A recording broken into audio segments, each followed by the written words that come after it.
مشاهدي الأفاضل، طيب الله أوقاتكم أينما كنتم بكل خير. أحييكم وأقدم نشرة أخبار المساء والمستهل بالعناوين.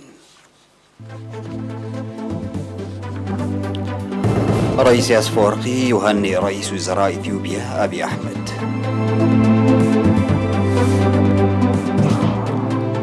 افتتاح اجتماع منظمة مكافحة الجراد الصحراوي في أسمرة. دعوة للمعلمين لدور رائد لترسيخ القيم. استعادة خطوط الاتصال المباشرة بين الكوريتين بعد 55 يوما من تعطيلها. روسيا تختبر إطلاق الصاروخ المذهل. و7 وفيات جديدة جراء العاصفة شاهين في سلطنة عمان.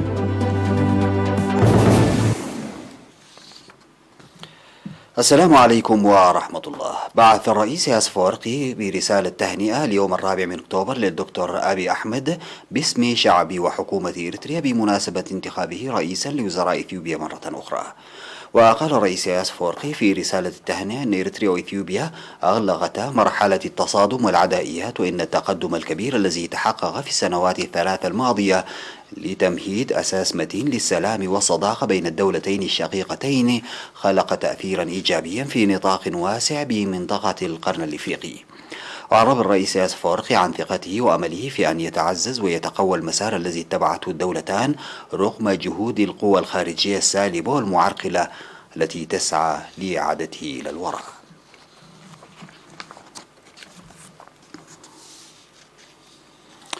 افتتح في أسمرة اليوم 4 من أكتوبر الاجتماع الدوري 66 للجنة التنفيذية لمنظمة مكافحة الجراد الصحراوي في شرق إفريقيا بمشاركة ممثلين عن إريتريا وإثيوبيا وكينيا والصومال وجنوب السودان والسودان وتنزانيا وأوغندا. وقال المدير العام لقسم التنويع الزراعي في وزارة الزراعة سيد حروي أسقدوم في الكلمة التي ألقاها في الافتتاح إن الجراد الصحراوي الذي شهدته المنطقة عامي 2020 و2021 يعتبر الأخطر منذ 70 سنة في بعض المناطق، وكان ظاهرة مقلقة، وباعتباره بين أهمية التنسيق لتبادل التجارب والموارد، فإن اجتماع اللجنة التنفيذية للدول الأعضاء له أهمية في هذا المجال وغيرها من المجالات المشابهة. أوضح مدير اللجنة التنفيذية لمنظمة مكافحة الجراد الصحراوي في شرق إفريقيا سيد ستيفن جوكا إن المنظمة نفذت أنشطة بناءة في السنوات الماضية بالتعاون مع الشركاء في تدريب الخبراء والجهات التنظيمية وخبراء الرصد والاستطلاع والدراسات وتجهيز المعدات، ورش مساحة حوالي 5640 هكتارا هاجمتها أسراب الجراد.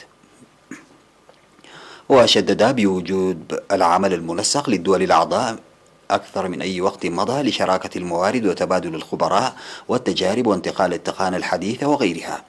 وقال رئيس اللجنة السيد كولين متشيني اتخاذ أنشطة المكافحة الجادة للجراد الصحراوي الذي ظهر العام الماضي ويتطلب حاليا ارتقاء التنسيق لمكافحة آفة الطيور المعروفة بالكواليا. وقدم في الاجتماع معرض للصور حول خطوات المكافحة التي قامت بها إريتريا للجراد الصحراوي العام الماضي والإجراءات الاحتياطية التي قامت بها لإدارة المبيدات الحشرية. هذا وسيعقد الاجتماع الوزاري للدول الأعضاء في منظمة مكافحة الجراد الصحراوي لشرق إفريقيا يوم 7 من أكتوبر في أسمرة.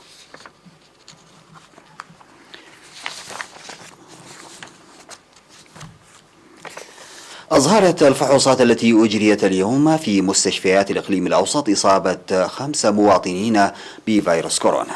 بهذا بلغ عدد المصابين بفيروس كورونا في البلاد حتى الآن 6723،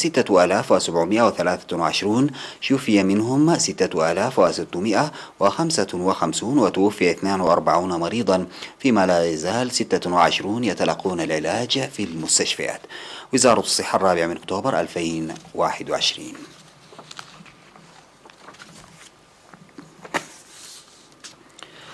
دعا رئيس جمعية المعلمين الأستاذ سمعون محاري المعلمين لتعزيز دورهم الطليعي استفادة من مكانتهم وعزتهم في المجتمع لتنمية القيم السمحة في الأجيال. وأوضح الأستاذ سمعون في مقابلة مع وكالة الأنباء الإريترية بمناسبة اليوم العالمي للمعلم إن هذا اليوم يحتفى به هذه السنة تحت شعار المعلم أساس نهضة التعليم، وهو يوم تجديد العهد لتصحيح الأخطاء ورأب الصدع والعمل بنشاط للتطور المستقبلي. وقال إن جمعية المعلمين الإريترية التي تأسست عام 1958 باسم الجمعية التعاونية بقلة من المعلمين المهتمين ارتفع أعضاؤها من حوالي 6000 عام 1995 إلى أكثر من 19 ألف معلم في عام 2021، وارتفاع المعلمات من 1500 إلى 7040 معلمة. وذكر إن جهود الجمعية لتأهيل وتدريب المعلمين إلى جانب جهود وزارة التعليم قد حققت نتائج مرضية. وأكد الأستاذ سيمون محاري أن الجمعية الوطنية لمعلمي إريتريا تعمل بتقوية التنظيم لتحقيق أهداف وزارة التعليم عامة وإنجاح العملية التعليمية. هذا ويحتفى باليوم العالمي للمعلم للمرة 25 على مستوى البلاد و27 على المستوى العالمي.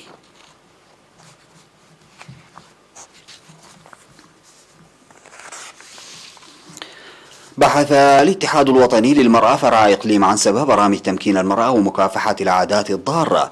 وأوضحت مسؤولة الفرع السيدة آمنة حسن إن من المهم التعاون مع الشركاء للتعرف على التحديات والعمل لحلها، مشددة على النضال بوعي ضد زواج القاصرات والعادات الأخرى الضارة بالمرأة. ودعا الاجتماع للدفع ببرامج التدريب التي تغير الحياة الاجتماعية والاقتصادية للمرأة. وقالت رئيسة الاتحاد الوطني للمرأة السيدة تخا تسفا ميكائيل إن الاتحاد يعمل على المستوى الوطني لخلق أرضية لاعتماد المرأة على نفسها اقتصاديا.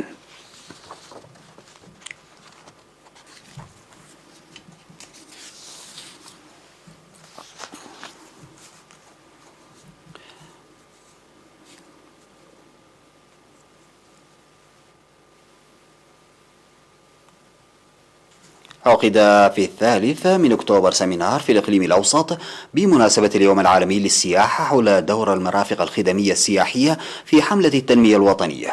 وبحث السيمينار الذي عقد تحت عنوان السياحة لكافة جوانب التطور بحث قطاع السياحة عامة والأولويات الواجب تنفيذها ودور المرافق الخدمية السياحية في تفعيل وتطوير السياحة الداخلية.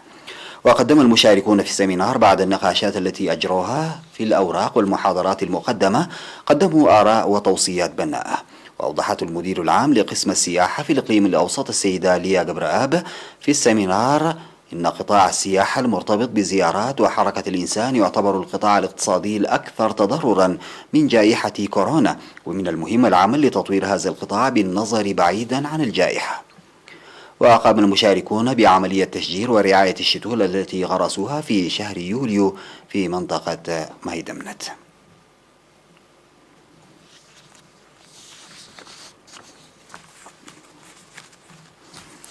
بعد الفاصل سيداتي وسادتي أعود لمواصلة الأخبار.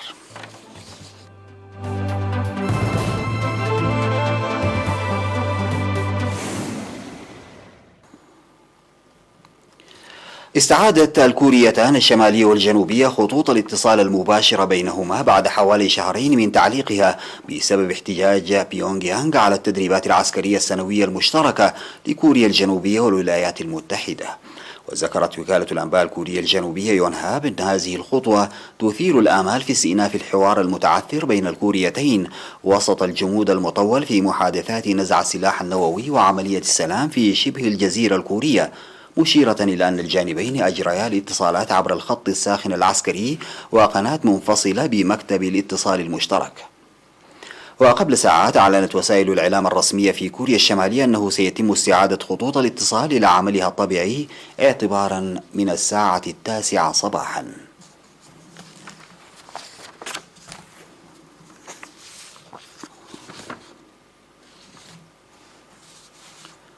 أعلنت روسيا أنها اختبرت بنجاح إطلاق صاروخ تسيركون، وهو صاروخ كروز أسرع من الصوت من غواصة لأول مرة، وهو سلاح أشاد به الرئيس فلاديمير بوتين باعتباره جيلا جديدا من منظومة سلاح لا مثيل لها. وقالت وزارة الدفاع إن الغواصة سيفير دوفينسك أطلقت الصاروخ بنجاح في بحر بارنتس، وإنه أصاب الهدف المحدد له. وظهرت لقطات مصورة وزعتها الوزارة إن الصاروخ أطلق أثناء الليل، وكانت روسيا قد اختبرت إطلاق صاروخ سيركون من على سفينة حربية في يوليو. وأعلن بوتين عن مجموعة من الأسلحة الجديدة التي تفوق سرعتها سرعة الصوت في عام 2018 في واحدة من أكثر خطبه عدائية منذ سنوات، قائلا إنها يمكن أن تصيب أي نقطة في العالم تقريبا وتتفادى الدروع الصاروخية الأمريكية.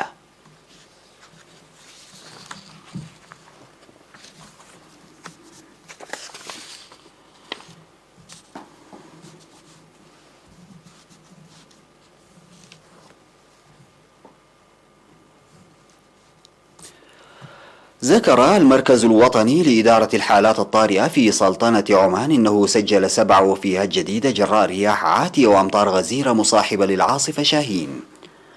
وأودت العاصفة بحياة 4 أشخاص يوم الأحد. وذكرت هيئة الطيران المدني أن أحدث البيانات تشير إلى انحسار العاصفة، لكنها حذرت من احتمال هطول أمطار في مناطق متفرقة. وحثت الهيئة السكان على توخي الحذر في عبور الأودية وتجنب المناطق المنخفضة. وعرضت محطات تلفزيونية عمانية لقطات لسيارات وسط المياه وأفراد يحاولون شق طريقهم في الفيضانات. وتتوقع السلطات هطول أمطار غزيرة ببعض المناطق، محذرة من احتمال حدوث سيول. وتفقد الأعاصير قوتها مع تقدمها في اليابسة. وخفضت هيئة الأرصاد على حسابها بموقع تويتر درجة قوة شاهين إلى عاصفة مدارية بعد خروجه من المحيط.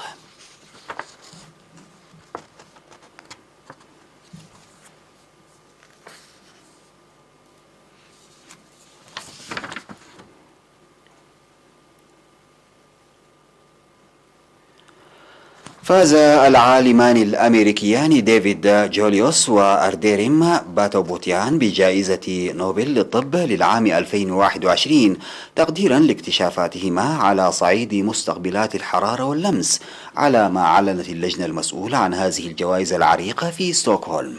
وقالت اللجنة إن الاكتشافات الرائدة للفائزين بجائزة نوبل هذا العام سمحت لنا بفهم كيف يمكن للحرارة والبرودة والقوى الميكانيكية أن تحفز النبضات العصبية التي تسمح لنا بإدراك العالم والتكيف معه.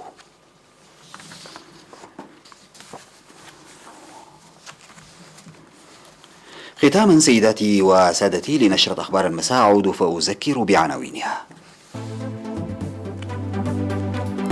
رئيس أفورقي يهنئ رئيس وزراء إثيوبيا أبي أحمد.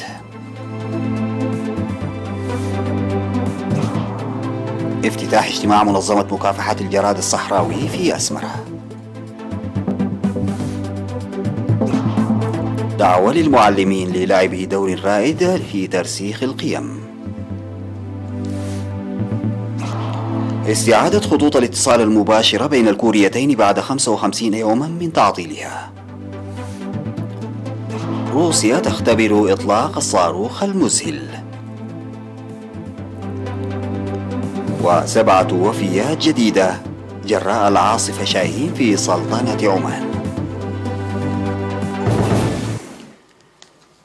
انتهت نشرة أخبار المساء. شكرا لمتابعتكم. السلام عليكم ورحمة الله تعالى وبركاته.